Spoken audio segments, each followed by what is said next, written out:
요가에서는 핵심적인 개념을 이해하는데요. 육파 철학 중에 최초로 나온 이제 상키어에서는 우주가 정신과 물질의 상호작용을 통해 구성된 이원론이라고 보는데, 여기서 정신 또는 의식의 이제 뿌리라는 뿌루셔라고 하고, 물질은 프라크리티라고 하는데, 그 산스크리트가 좀 용어가 어렵습니다. 또 우주를 만들어내는 힘을 뿌라너라고 해서 우주에 존재하는 모든 형태의 에너지들을 발현시키는 뿌라너가 무생물을 포함하는 모든 차원의 실제 스며들어 있는 생명력으로서 생명체에서는 생기 또는 숨을 의미한다고 이 책에 나와 있는데요. 뿌루셔와 프라크리티, 뿌라너, 이걸 우리말로 하면 어떻게 쉽게 이해할 수 있을까요? 단순하게 표현하자면 이제 뿌르샤는 정신, 프라크리티는 물질 또는 몸, 뿌라너는 생체 에너지 이렇게 대입이 가능하겠습니다. 네. 그러네요. 그러니까 뿌르샤는 정신, 네. 프라크리티는 물질, 네. 이제 뿌라너는 생체 에너지. 네. 그러면은 우리의 그 이제 요가에서는 이제 몸을 5단계로 구분하는데, 어떤 물질적인 육신의 몸과 그 다음에 또 뭐 에너지의 몸, 뭐 에너지의 몸, 영의 몸 이렇게 가는데, 그런 차원에서도 좀 이해할 수 있겠네요. 일단 베단타 철학에서 우리 인간의 몸을 5겹 또는 층으로 이루어져 있다라고 표현하는데, 일단은 우리 몸을 양파커칠처럼 겹이나 층으로 묘사한 게 조금 재밌기는 합니다. 근데 저는 이것을 굳이 그 겹이나 층을 우리가 체험으로 인식할 수는 없죠. 개념인데, 오히려 우리가 체험 속에서 느껴지는 것은 굳어있고 딱딱했던 몸이 부드러워지는 단계, 과정을 나타냈다라고 이해를 할 수가 있고요. 무지개 색채처럼 그레데이션으로 이해할 수 있다고 생각을 합니다. 그러니까 이제 요가가 됐든 명상이 됐든 대부분의 사람들이 경험하는 거는 제일 먼저 거칠고 굳어있고 딱딱해져 있는 자신의 몸과 마음부터 경험을 하고 시작을 하죠. 그것이 수련이 경과하면 할수록 점점 부드러워지고 미세해지고 섬세해지고 이렇게 진행을 하게 되는데, 이 과정을 베단타에서는 5가지 단계로 구분을 해 놓았습니다. 그러니까 가장 바깥의 층은 음식을 먹어서 유지되는 겉의 몸, 육체적인 몸을 얘기하죠. 그 뼈대와 뼈대에 붙어 있는 근육을 통해서 작동하고 있는 육체적인 몸을 뜻하고, 거기서 한꺼풀 더 벗기고 들어가면 뿌라너 마요코샤, 그러니까 에너지체라고 얘기하는데, 에너지 흐름이 느껴지는 단계로 나아간다고 하는데, 이건 실제로 쉽게 체험이 가능한 단계입니다. 그러니까 우리가 몸을 다루다가 아니면 명상을 하다가 에너지 흐름이 느껴지는 단계로 진행한다고 볼 수가 있죠. 거기서 조금 더 깊이 들어가게 되면 그 다음 단계를 마누마요코샤, 마음으로 이루어진 이제 몸 이렇게 얘기를 하는데, 여기까지는 몸을 다루고 호흡을 다루는 이 요가 수련을 통해서도 어느 정도까지 체험이 가능한 단계라고 표현합니다. 왜냐하면 우리가 몸을 다루다가도 마음이 편해지는 경험들을 이제 많이들 하고 있거든요. 근데 그 다음 단계, 윈냐나마요코샤, 의식의 단계에는 명상을 통해서 무의식의 심층을 체험하지 않고는 경험하기 어려운 단계라고 봅니다. 그래서 그 다음 단계부터는 반드시 제가 명상을 권유를 하고 있고요.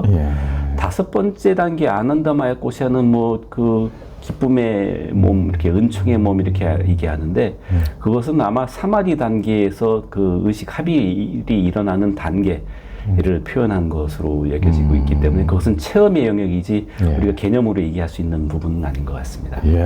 그렇죠. 그러니까 요가와 인도 철학에서 말하는 우리의 바디의 5차원에 대해서 설명을 해줬습니다. 이제 좀 더 요가의 핵심 철학을 알려면은 이제 뿌루셔와 아트만의 차이를 알아야 할 텐데요. 뿌루셔는 순수 의식으로서 독립적이고 절대적이며 마음이나 감각을 통한 어떤 경험이나 수단으로도 알 수 없고 지각할 수도 없는 언어와 설명을 벗어나 있는 것으로 묘사되는데요. 상키어는 뿌루셔를 정신의 근본적 실체이자 영원한 자라고 그 실제를 이제 상정을 했거든요. 그런 자라고 하는 이제 아트만과 그 뿌루셔는 어떤 차이가 있습니까? 둘을 좀 비교해서 좀 설명을 해 주시죠. 사실 인도 철학의 특성 중에 하나가 시간이 경과하다 보면 모든 개념들이 아까 말씀드린 용광로라는 표현처럼 뒤섞이게 됩니다.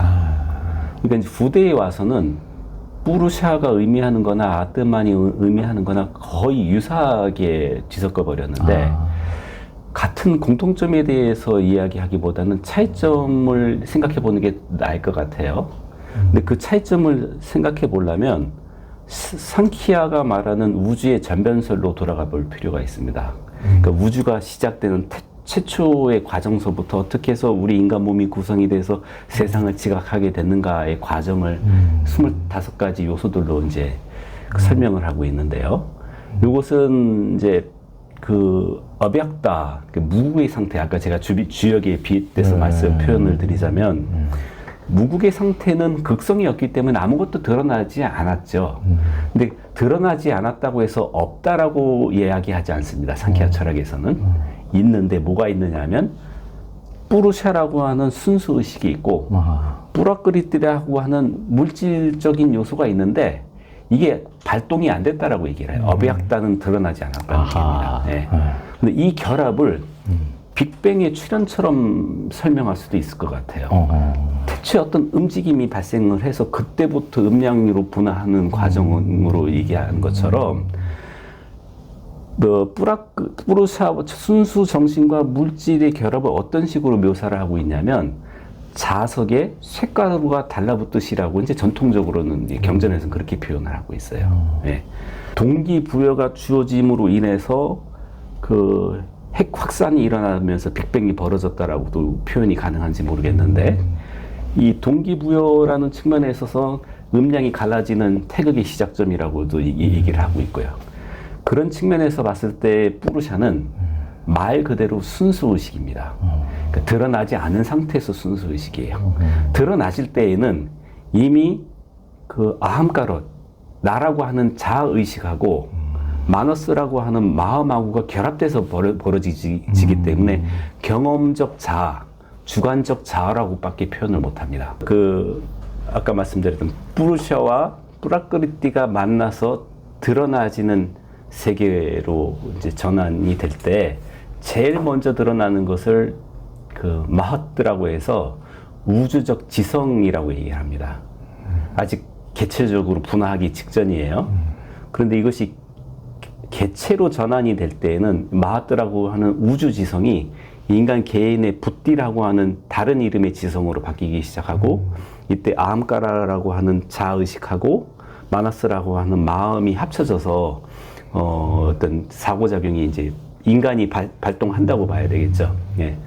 그래서 결국은 아트만과 뿌르샤의 차이를 생각해 보면 후대에서는 똑같이 그냥 셀프, 뭐 자아라든지 영혼의 개념으로 쓰고 있는데 아트만 같은 경우에는 고정불변의 영혼으로 인식되는 경향이 짙어요.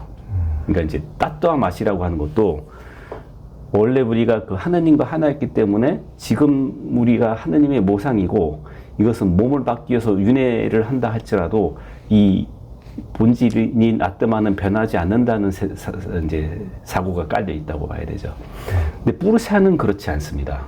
아까 말씀드렸던 드러나지 않은 상태에서의 순수 의식과 드러났다 할지라도 우주 의식으로 드러난 거하고 달리 개체적 지성으로 변질이 됐을 때는 주관적 지성일 수밖에 없어요. 경험적 자아일 수밖에 없고 이런 측면에 있어서는 영원하다고 하는 아뜨만에 대해서 뿌르샤는 이렇게 드러나지 않은 상태, 드러난 상태에 차등을 두고 있고요. 만약에 뿌르샤가 드러나지 않은 순수의식의 회복을 목적으로 한다고 했는데 그렇다고 한다면 이것은 영혼이라고 하기보다는 영혼으로 구성되기 그 이전의 영 자체라고 봐야 되지 않을까. 그러니까 아뜨만을 영혼이라고 한다면 뿌르샤는 좀 더 근원적인 영이라고 해야 되지 않을까. 저는 이렇게 생각하고 있습니다. 그렇군요. 하여튼 그 인도 철학을 잘 모르시는 우리 대부분은 하여튼 생소하기 때문에 굉장히 또 어려운데 훨씬 더 그 우리의 모든 어떤 정신 세계와 영혼과 이런 것을 더 세분화해서 산스크리트도 용어가 굉장히 세분화되어 있는 어떤 측면이 있네요. 그 상키학파에서는 이제 대상에 대한 이제 식별력과 관조자나 목격자가 되는 것이 이제 결정적이라고 이제 했는데 왜 그렇습니까? 사실 요가라는 단어, 어원적 그 단어의 의미는 결합을 의미하죠. 합일. 네, 합일. 그러니까 육체와 정신의 합일. 뭐 아니면은 멍에를 메어놓다. 뭐 이렇게 표현을 하는데 실천 수행으로 들어가면 분리를 얘기합니다. 그러니까 어떤 분리를 하면 그 내가 아닌 것을 나로, 내 것이 아닌 것을 내 것으로 착각하는 것에서부터 벗어나는 것을 얘기하죠. 이것이 내가 아니고 내 것이 아니라고 띄워놓는 과정으로 수행을 하게 됩니다. 여기서 분리는 궁극적으로는 어떤 분리를 얘기하냐면 그 순수식이 물질과 다르다는 인식을 얘기를 해요. 그러니까 목사, 해탈에 대한 개념이 학파마다 조금씩 다르게 되는데 상키아에서 말하는 속박은 순수식 뿌르샤가 물질 뿌락그릇대와 만나서 합쳐진 자체를 속박으로 보고 있습니다. 아하. 즉 물질의 한계를 받아서 경험적 자아로, 경험적 주관으로 축소가 됐다고 보는 것이죠. 그래서 우리가 순수의식의 상태로 회복되기 위해서는 이 물질적 속박으로부터 벗어나야 된다는 게 상키아에서 얘기하는 목사 해탈입니다. 그래서 이 해탈을 하기 위해서는 경험적 자아가 내가 아니라고 하는, 이 몸이 내가 아니라고 하는 이제 부정으로 들어가는 거. 이것도 내가 아니고 저것도 내가 아니고 네. 그럼을 통해서 순수의식으로 돌아가야 된다라고 얘기를 하기 때문에 수행에 있어서는 분리를 이야기하게 됩니다. 굉장히 이제 중요한 말씀이고, 예전에 이제 저도 그 간디의 가장 오랫동안 간디가 머물렀던 중부의 세바그람의 그 아시람에 가니까 거기는 이제 새벽마다 늘 그 이제 기도를 이제 한 새벽 4시, 5시쯤 이렇게 모여서 기도를 하는데 그 뭐 기독교식 기도도 하고 힌두교식 기도도 하고 무슬림식 기도도 하고 다 하더만요. 한꺼번에 이제 같이 이렇게 또 뭐 1년 정도 기도까지 이제 같이 하던데 간디 후예들이 모여가지고 가장 마지막에는 항시 네띠 그걸 하더라고요. 네, 방금 네. 이제 그건데 이것도 아니고 저것도 아니고 이것도 내가 아니다, 저것도 내가 아니다, 아니다. 그러니까 이제 다 이렇게 분리하고 이 생각도 내가 아니고 이 감정도 내가 아니고 그러니까 내가 부여잡는 것이 전부 다 내가 아니고 이제 네띠를 이제 하시던 생각이 납니다. 그 이제 요가 철학에서는 뿌루셔를 넘어서 있는 신 이슈워러의 존재를 이제 가정하던데요. 이 이슈워러나 브라마는 기독교의 하나님, 또 이제 뭐 천주교에서는 하느님이라고 하는데 이슬람에서는 알라신이라고 그러고, 이런 절대자와 다른 존재를 말하는 것입니까? 사실 이게 아까 말씀드렸던 내용하고 연결해서 좀 설명을 드려야 될 부분이 있는데 저는 이 요가수다라를 번역하면서 부정하려고 해도 너무나 자꾸 자극적으로 다가왔던 부분이 시기적으로도 요가수트라가 그 기원전 2세기라고 말씀드렸던 게 그 아쇼카 왕 죽고 난 이후 그 마우리아 왕조가 붕괴된 이후에 다시 힌두 운동이 일어날 때를 얘기를 하거든요. 그때 바가바드 기타도 정립이 시작이 되고 편찬이 시작되고 요가수트라도 그때 편찬이 되는데 한 사람이 쓰여진 것이 아닙니다. 여러 세대에 거쳐서 종합돼서 편찬됐는데 이름을 파탄자리로 돌리는 것이죠. 네. 그때 제가 시작부에서도 말씀드렸지만 인도 철학은 유신론과 무신론의 대립 속에서 병진법적인 발전의 역사라고 말씀을 드렸는데 붓다라고 하는 이 깨달음을 얻었다고 하는 슈퍼스타를 어떻게 받아들여야 되는가가 고민의 관건이었어요. 네. 그래서 이제 베단타에서도 우리가 인간 개인이 깨달을 수 있느냐? 그것도 몸을 가진 생해탈자가 될 수 있느냐? 죽은 그런 깨달음은 죽은 뒤에나 가능하냐? 이런 논의가 이제 발전하게 되거든요. 근데 요가 수도라 같은 경우에는 붓다가 말하는 명상의 경지를 본인들의 언어 체계로 정립하고자 했던 시도가 아닌가라는 느낌이 너무나 강렬하게 드는 거예요. 예.